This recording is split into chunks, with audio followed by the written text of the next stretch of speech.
It highlights it in orange like that there. Okay, so that's our rockers here. So now let's talk about the middle button, the very middle of this rocker. Right down here, we push that, and it brings up this whole other menu. So here is where you can also change our ISO.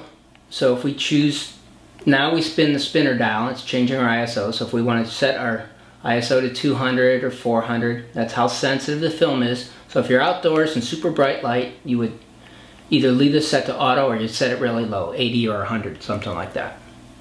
Okay, if you're indoors and you want to shoot with a faster aperture, wide open, but it's still pretty dark, you would set this number higher, 200, 400, something like that. Generally, I leave it set to auto. Okay, the next button down, if we scroll down this, it's the auto white balance. So this is the camera will decide what is white, and then here you can manually override it. I'm out in the bright sunlight, I know what my color is, my temperature of the sun, what the light source is. I'm telling it that it's 5600 Kelvin or whatever that temperature is. Here it's cloudy. If I'm shooting in the cloudy, this will give you the best whites. If you're shooting indoor in tungsten light, this will add more blue to things to knock out the yellowish hue from the tungsten light. If you're in fluorescent lighting and so on. So we're going to go ahead and leave it on auto white balance for the most part. Every once in a while outdoors you may want to set it to sunny or set it to cloudy. But then those are pretty much the only ones you're going to use. You would manually change those. Okay, this bracketing, we're not going to do this. Here's your flash compensation. So here I can tell the flash, when you use the flash, to use a little bit less light. 1/3 of a stop, 2/3 of a stop, a full stop, less light. I usually use about 1/3 or 2/3 less on the flash. Here is my light meter saying use my evaluative mode, and this says it breaks up the screen into like 5 different sections. The middle is 1, and then there's 4 outside sections, and it measures all those and gives you a balanced reading between all those. Here it's just using the center weighted, so the brightness is just in the center of the screen, and then here it's picking the very middle spot is where it's setting the brightness at the very center, nothing else. Okay, so here your evaluative, that's where most of your time is going to be spent. Okay, now here's where you would set you're either going to shoot single shot, continuous. You can only shoot like, as long as the shutter's pressed, it's going to shoot every, as many as it can per second. It's like 1.5 or 2 shots per second. And that also depends on how large your picture is set to. And then here is, if you're shooting like something, a sporting event, it's going to focus while you're shooting all the time. So its camera's always focusing on the target in the middle of the screen. So if you're just trying to shoot like a soccer player or something, you would use that one.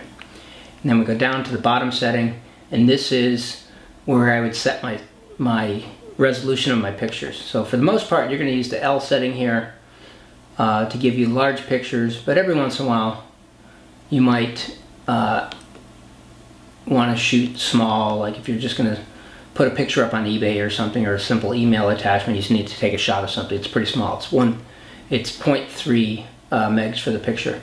I happen to shoot RAW, which gives me the best data, so it records both a RAW image and a JPEG image at the same time.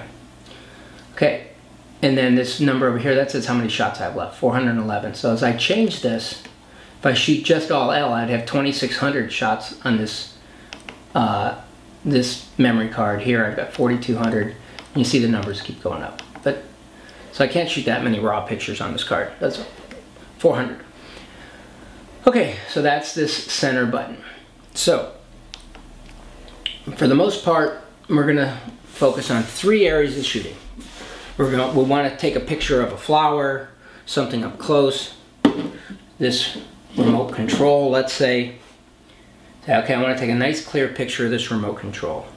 So I'm going to set my camera to a mode. So if I'm taking a macro, I might want to set the shutter to be a certain amount. I want to make sure that I don't shake. So let's say I'm going to shoot a picture of this, and I'm going to set my shutter speed to 60th of a second so I don't shake with this thing. I spin my little dial here, set it to 0. But let's say it was green. If it was a plant or something, I'd want to spin this down to 2/3. Make it a little bit underexposed so that the metering comes out right. So I have it set at 60th of a second over here. I'm at 0. I have my ISO set to auto. But let's say it was not set right. I would use my little thing up here and I would set my ISO. Or maybe I want to set it to 200 or 400 just so, because I'm pretty low light. Let's go ahead and shoot it to 400 on my ISO, so my film's pretty sensitive if auto wasn't going to work. And now I need to tell it to focus. I can't see that, it's not very sharp. I need to tell the focus that I'm shooting a picture of a flower, so I push this button and I set it to macro.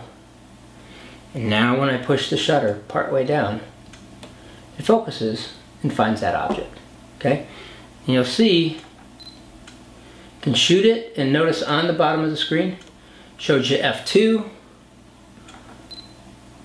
60th of 40th of a second. It needs to really shoot it to 40th of a second to take that based on this light that we have here. So it needs to change the setting a little bit. 40th of a second f2. Okay? So you'd say, okay, that's fine. We can go ahead and shoot that shot. And it takes it, records it, and then shows me my picture. So it overrode it and set it down to a 40th of a second at f2 to get the proper exposure on that shot. So that is a macro shot. And then as soon as you're done with these, always make sure you set your settings back, right? Set your focus back to normal. Push this middle button. Set your ISO back, oops, to auto.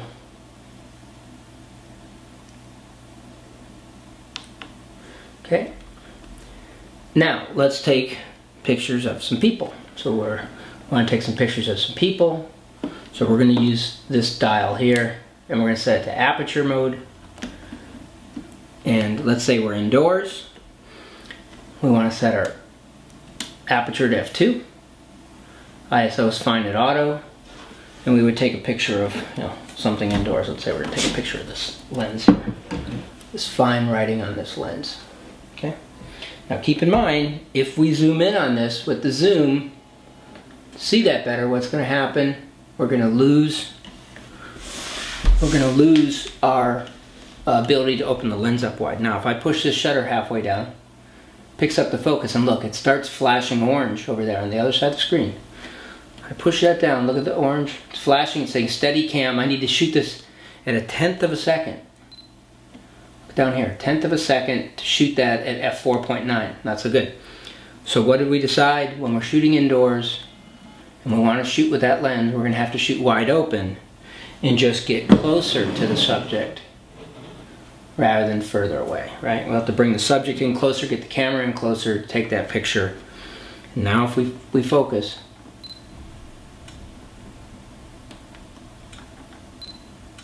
it's too close, I can't focus that. Picking up further away, I need to put it in macro mode if I'm going to shoot that. Let's just put it back a little. Let's put it back here and see if it'll pick it up now. There it goes, it picks it up, 60th of a second, f2. That's fine. And notice the ISO down here. It's setting the ISO automatically to 320 to take that picture. Let me see what that picture looks like. Now keep in mind, anytime you want to review a picture, we just push this blue button over here. We can review it. We can push down here this display button, whoops, push this display button here, and we can push it again. It tells you data, when it was shot, what time, if it was shot in RAW plus large, whatever your settings were. Push it again, it tells you the most data. So here's where we have all of our information. So we can see when I shot it, that's what my histogram looked like over here. How big a photo it was. This was on the large 10 meg setting. Time and date. Up here, auto white balance was set. Evaluate my metering, I was set at 0. I wasn't over or underexposing. My ISO my ISO's over here. What aperture it was set at, f2, 60th of a second. Which priority mode it was set in, AV mode. And the number of shots I had, 62 of 62 on this roll. And then of course you can spin between the different photos by using this dial here. See each particular one. And then the other thing is when you push the display, you can also get this zoomed in portion. So when you push it again, it's saying this square box right here is displayed down in this other screen down here. So as I, oops, I guess that's jumping. I can't remember how you move that box. Oh, the set button switches between them. I don't remember how that works. Okay, doesn't matter. Okay, so let's go back to our shooting mode. Okay, now I want to take a picture of a landscape. So I'm in the aperture mode maybe. And I'm going to take a picture of some scenery. I'm going to go out there. If it's a group of people, you might want to shoot this to f4 or something. So you get, that just says more depth of field. The bigger the number, the more depth of field you have. So f2 is the most shallow depth of field, so the background will be as blurred as possible. Whatever you focus will be in focus and everything else will not be in focus. And then here would be the sharpest.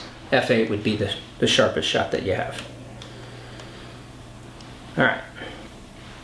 So that's it. Let's give that a try and see what kind of questions you have.